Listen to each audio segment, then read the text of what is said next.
Kemana aja Bu? Kemana aja selama ini? Orang udah sakit hati semua gara-gara lu baru mau ketemu sama mantan laki lu. Sekarang bukan Ruben doang yang lu sakitin ya. Lihat dong orang-orang yang berkomentar di TikTok yang ada foto lu, yang ada video lu itu. Jutaan umat yang tersakiti gara-gara kata-kata lu menyakitin laki lu. Tahu nggak, ini sakit hati sedunia menurut saya sejak lu sakitin si Ruben ini. Banyak benar orang yang sakit hati. Halo teman-teman, selamat datang kembali di channel Analisis Sengit. Channel yang selalu membahas dan mengulas berbagai isu panas, drama selebriti, hingga kontroversi yang sedang ramai diperbincangkan. Kali ini kita akan membahas kembali sosok Sarwendah, Ruben Onsu, Jordi Onsu, dan Giorgio yang kembali menjadi sorotan publik. Di tengah isu hak asuh anak yang masih memanas, muncul lagi berbagai komentar dan tudingan yang membuat suasana semakin memanas. Bahkan ada yang menilai hubungan beberapa pihak sudah mulai melebar ke persoalan lain yang memancing spekulasi publik. Yang terbaru, muncul berbagai pernyataan keras mengenai komunikasi Ruben dengan anak-anak, persoalan nafkah, hingga sikap Giorgio yang disebut-sebut ikut terseret dalam polemik keluarga ini. Di sisi lain, ada juga dorongan agar Sarwendah dan Ruben segera berdamai demi kepentingan anak-anak. Lantas, benarkah situasinya sudah sejauh itu? Atau justru ada sudut pandang lain yang belum banyak dibahas? Tonton videonya hingga usai ya, karena saya akan memberikan komentar cukup panjang di bagian akhir video. Yuk, kita tonton. Nah sekarang lu mau ketemu. Ya mudah-mudahan sih nggak terlambat sih. Si Ruben kan orang baik, orang pemaaf. Mudah-mudahan aja mendapat jalan-jalan yang menemukan titik terang antara kalian berdua ya, walaupun tidak bisa bersatu lagi. Makanya dengan mulut itu berhati-hati, jaga lisanmu. Jangan kita bangga karena kita punya harta, sekarang udah berada, bisa ngomong sembarangan. 25 April. 25 April dicek lagi taliannya, jawabnya 15 Mei. Coba kalau kalian chat anak kalian, ngechatnya 25 April, jawabnya 1 Mei dan 15 Mei. Apa reaksi kalian? Kalau saya ditanya ya Pak, saya akan Uber. Saya akan cari di mana anak ini sekarang. Bukan cuma chat doang. Apalagi udah berapa kali nggak dijawab. Ini masih anak kecil loh. Kadang mungkin dia sibuk kegiatannya. Nggak sempet dia membuka chatnya atau apa. Ya berpikir positif lah. Namanya anak-anak, dia ada ibunya. Telepon ibunya. Kalau nggak mau telepon ibunya, datang ke rumahnya. Intinya datang ke rumahnya, ke tempat kegiatan dia. Nggak mungkin kan Anda nggak tahu? Apa nunggu 15 hari, tapi nggak ada usaha yang dikerjakan. Katanya rindu, katanya kangen. Kalau memang kamu rindu, kangen, itu apapun, berbagai macam cara akan kita lakukan untuk bisa bertemu dengan buah hati. Apa nunjukin chat kayak gitu? Tapi nggak ada usahanya. Pokoknya kalau saya, teralam di saya. Kan ditanya tuh tadi, gimana tanggapannya? Apa yang dilakukan? Kalau saya Uber-Uber itu, bagaimana caranya saya bisa ketemu sama anak saya? Itu. Jangan bisanya podcast sana, podcast ini bisa semua. Tapi kalau ngusahain ketemu anak nggak bisa. Coba posisikan saya sebagai seorang ibu. Tadi kan kamu bilang gitu ya, Sarwendah. Ini kita ngikutin alurmu ya, Wen. Posisikan sebagai kamu seorang ibu. Jangan, sebenarnya gini, jangan larinya posisikan kamu sebagai seorang ibu. Dengan posisikan kamu sebagai seorang ibu, harusnya kamu sadarnya dari pertama saat CEO Brondong kau itu menggesek-gesek tangan kau, udah kayak gesek-gesek apaan gitu loh. Itu yang pertama. Terus yang kedua, posisikan saya sebagai seorang ibu. Saat kau melakukan live di depan kamera, dipertontonkan dengan orang banyak yang punya mata, punya mulut, punya telinga, ya kan, dengan kemesraan kau sama si CEO perbehaan itu, harusnya kau ingat omongan ini diposisikan sebagai seorang ibu. Ya kan? Artinya apa? Kalau kau merasa posisi kau seorang ibu dua anak, ya kan, ibu dua anak yang lucu itu, ya, yang anakmu yang ya notabene-nya anak-anak berprestasi, harusnya kau sadarnya itu dari awal, Sarwendah, gitu loh. Sekarang gini, apa ya aku bilang, caramu live di TikTok aja itu udah menyatakan etika kau nggak ada. Cara live kau yang profesional itu nggak ada gitu loh.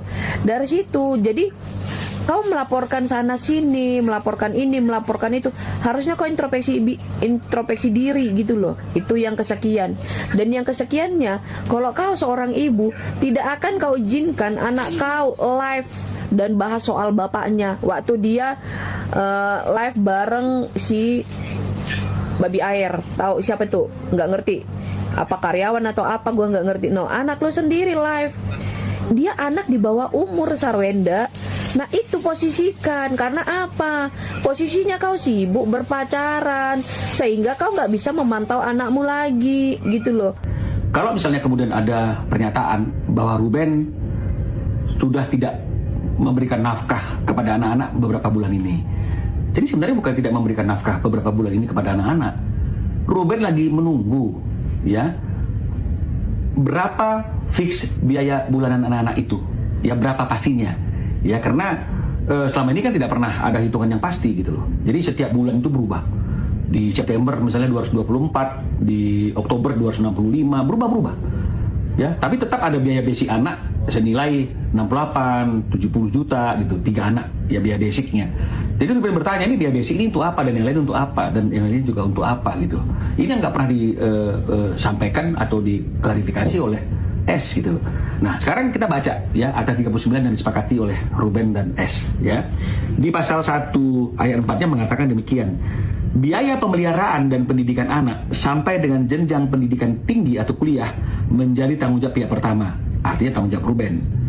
Dan syaratnya pihak kedua itu, S, wajib menyampaikan terlebih dahulu kepada pihak pertama dengan mendiskusikannya terkait biaya yang diperlukan oleh pihak pertama untuk biaya pemeliharaan dan biaya pendidikan ketiga anak tersebut. Nah, ini yang ditunggu-tunggu oleh Ruben. Kamu sampaikan dong, berapa sebenarnya biaya fix anak-anak itu per bulan, jangan berubah-ubah. Lalu kita diskusikan mana yang penting, mana yang tidak penting, kan boleh dong Ruben artinya itu menyampaikan pendapatnya. Baru itulah yang menjadi fixed cost-nya anak-anak. Di luar mungkin biaya-biaya SDNT lainnya. Ini yang tidak pernah disampaikan oleh S. Sekarang pun kita lagi nunggu nih, mana nih biaya fixnya? Ya, jangan biaya yang nggak masuk biaya pendidikan anak itu dicantumkan. Kita mau tahu berapa real cost-nya anak-anak ini berapa. Nah, inilah yang sampai hari ini masih belum disampaikan menurut informasi Ruben. Bagaimana kami mau membayarkannya kalau misalnya kami tidak pernah disampaikan, Ruben nggak pernah disampaikan biaya fix cost anak-anak ini. Karena kalau menurut aturannya kan harusnya disampaikan dan didiskusikan. Menurut aku ya, kalau orang baru aja login terus umroh, harusnya paham agama. Kenang, kan baru pulang dari tanah suci tuh ya. Apapun masalah dibawanya ke doa, bukan dibawanya di sosial media. Jangan berkuar-kuar di sosial media. Mana itu hadiah yang dari tanah suci yang katanya perjuangan di tanah suci itu begitu indah dahsyat. Tapi faktanya baru masalah sepele begini akibat kata cong dan jir, udah nggak ada lagi yang namanya tenangan jiwa, nggak ada, langsung meradang. Harusnya kalau orang baru pulang dari tanah suci itu tenang dalam menghadapi masalah, tenang, bawa dalam doa biar Tuhan bekerja kalau emang benar, suci hatinya. Jangan ini baru pulang umroh, baru login, tapi udah bikin jagat maya gempar, EPP di mana-mana, terus pergi kemana-mana. Sadarlah ya, kalau emang kamu rindu sama anak kamu, kan udah ada sekolahnya, gampang tahu kan sekolahnya, samperin. Tahu kan alamat rumahnya, samperin. Gak usah alasan saya gak mau ke rumah itu dengan alasan A, I, U, E, O. Itu sama aja kamu membuat pertanyaan sama netizen. Akhirnya apa? Netizen nyari-nyari tahu dan tambah kerulah masalah ini. Sesimpel itu ya, kalau mau benar-benar cinta sama anak, pengen kangen sama anak, simple, datang ke rumahnya, datang ke sekolahnya, udah. Gak usah bikin ribet, gak usah bikin drama. Ini emang drama paling hebat di 2006 ini. Semua orang bisa jadi berdosa akibat satu orang ini. Karena apa? Dia bisa menghujat orang lain. Orang gak boleh salah di matanya, tapi dia salah boleh. Videonya? Kalau saya pribadi melihat persoalan ini, saya merasa ada satu hal yang sering terlupakan ketika sebuah rumah tangga sudah menjadi konsumsi publik. Semua orang akhirnya sibuk memilih kubu. Ada yang membela Ruben habis-habisan, ada yang membela Sarwendah tanpa syarat, bahkan ada yang menyerang Giorgio, Jordi, maupun pihak-pihak lain yang sebenarnya mungkin tidak mengetahui keseluruhan cerita. Akibatnya, ruang diskusi berubah menjadi ruang saling menghakimi. Saya sendiri tidak ingin mengklaim siapa yang paling benar ataupun siapa yang paling salah, sebab hanya orang-orang yang benar-benar berada di dalam keluarga itulah yang mengetahui apa yang sebenarnya terjadi.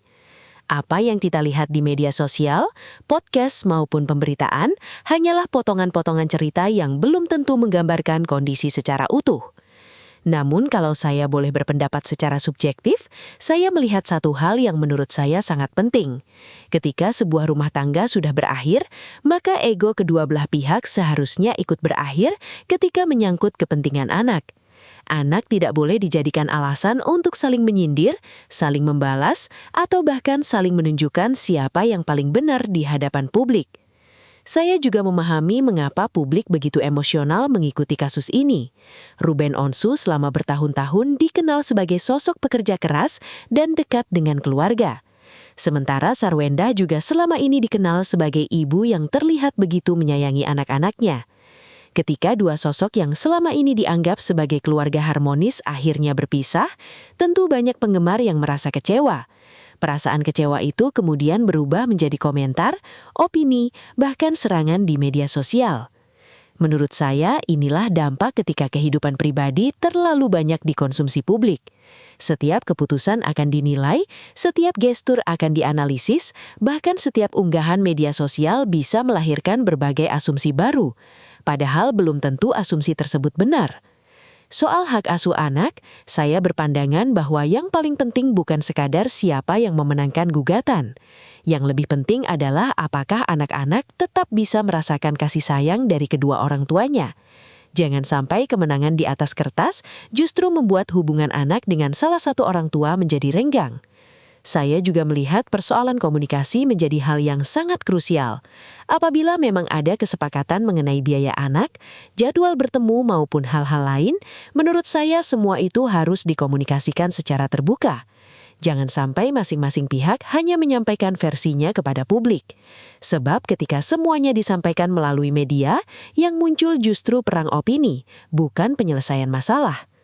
Kemudian mengenai Giorgio yang namanya ikut terseret dalam polemik ini, saya pribadi merasa publik juga perlu berhati-hati. Selama belum ada bukti yang jelas mengenai tuduhan atau berbagai spekulasi yang berkembang, sebaiknya kita tidak terlalu cepat mengambil kesimpulan. Seseorang tidak seharusnya langsung dihakimi hanya karena sedang dekat dengan salah satu pihak. Begitu pula jika memang ada hubungan baru setelah perceraian, menurut saya itu adalah hak pribadi masing-masing selama tidak melanggar hukum maupun merugikan orang lain. Yang menurut saya perlu menjadi perhatian adalah ketika hubungan baru mulai bersinggungan dengan urusan anak. Di titik itulah sensitivitas akan meningkat. Tidak heran jika publik ikut bereaksi karena masyarakat biasanya memiliki pandangan bahwa figur ayah dan ibu tetap memiliki posisi utama dalam kehidupan anak. Saya juga merasa media sosial seringkali memperkeruh keadaan.